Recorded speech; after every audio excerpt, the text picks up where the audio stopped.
Anantasena mbyuring ati rata samudra banyu tinempuing angga. Alone gulung-gulungan.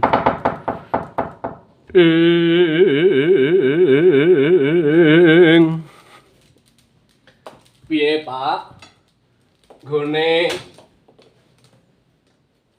Kakang Antaraja Kakang Gatotkaca mbirat angkara murkane Prabu Nilasrani kuwi mau, Pak.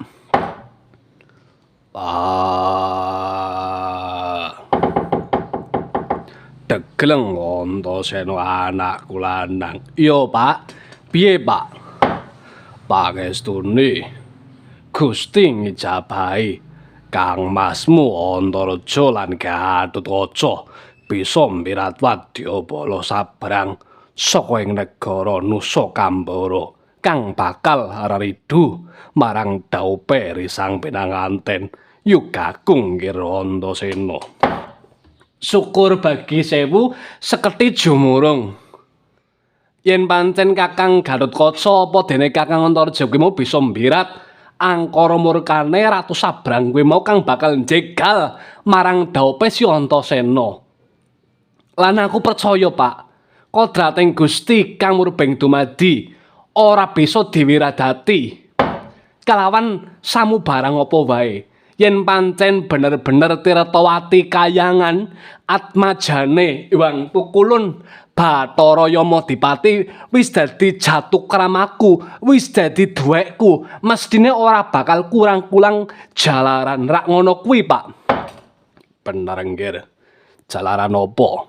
Pati, jodoh, rejeki kabeh mau wis tinulis saka kersaning Gusti. Mulane dina saiki aku bakal merintahake marang jeneng sira Yugagung Antasena. Perintah sing kepiye?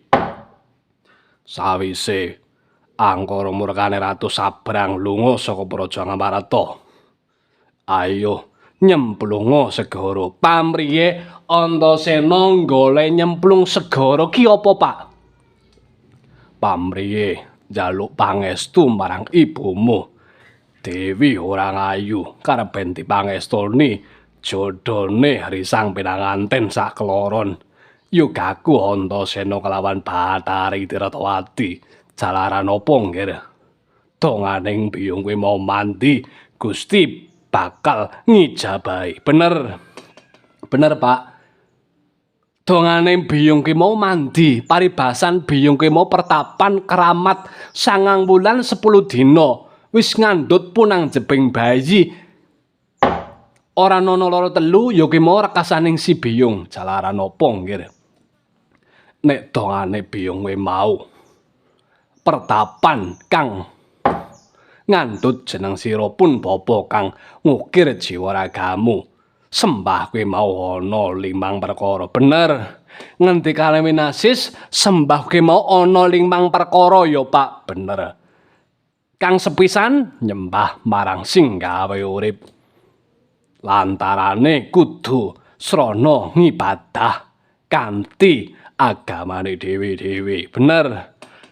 Kaping pisan nyembah karo sing gawe urip, angka kaping 2 banjur ya kuwi mau bekti kalawan biyung. Biyung kuwi mau pertapan 9 wulan 10 dina bocah dikandhut ana nggo garbaning biyung. Mulane aja wani karo ibu, aja wani karo bapa. Ya ping pindho kuwi mau kudu bekti marang biyung, kaping 3 bekti marang bapa. Bener apa ora? Ya bener. Kaping 3 kuwi mau bekti marang wong tuwa.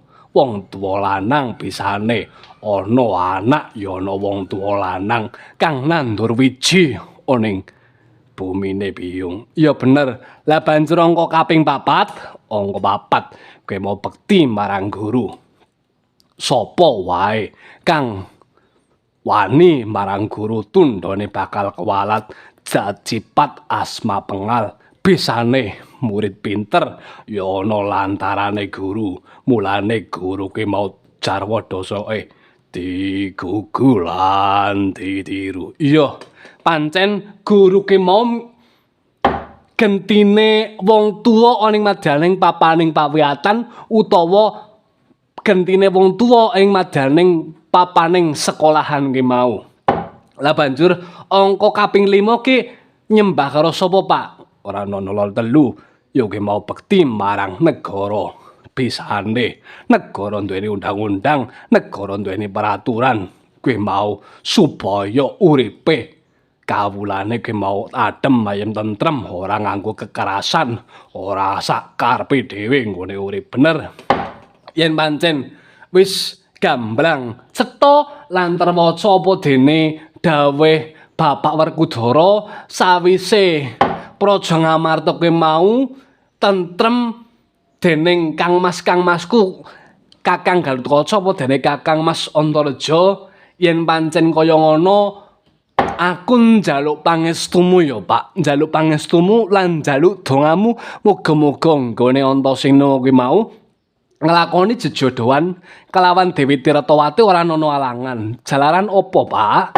Apa enggane Antasena kuwi mau wis gagar wigar tanpa karya meneh. Aku wis tau rebutan lho, Pak, kelawan adikku Diadigeni. Padha-padha tresna putri saking praja Tasik Madu ya jenenge padha Dewi Tiretawati. Nalika semono aku wis ngalah, aku dijanjini karo dewa paripurnane wis anggene kuwi mau mboyongi kelawan Dewi Tirtawati Tasik Madu Antasena ya kudu bisa mboyongi Bathari Tirtawati kang mapan ing madyaning kayangan Sela Pangumpeng kayangane Pukulun Yamadipati. Mulane dina saiki paribasan ana sing bakal jegal-jegali marang lakone Antasena ngene bakal tresna kelawan Dewi Tirtawati rawe tak rantas malang tak putung, Pak. Iku, Pak, prasetyanku kelawan diajeng Dewi Tirtawati sabaya mukti sabaya mati. Paribasan ora tak dadekke juru pangadan, ora tak dalekke juru pangangsun ning bisa dadi garwa minangka dadi sigaraning nyawa utawa dadi sigaraning jiwa. Ora ngono, Pak. Ya bener mulane terus saiki nyemplung ing madyaning dasaring segara nggih. Yen pancen kaya ngono aku njaluk pangestumu ya, Pak.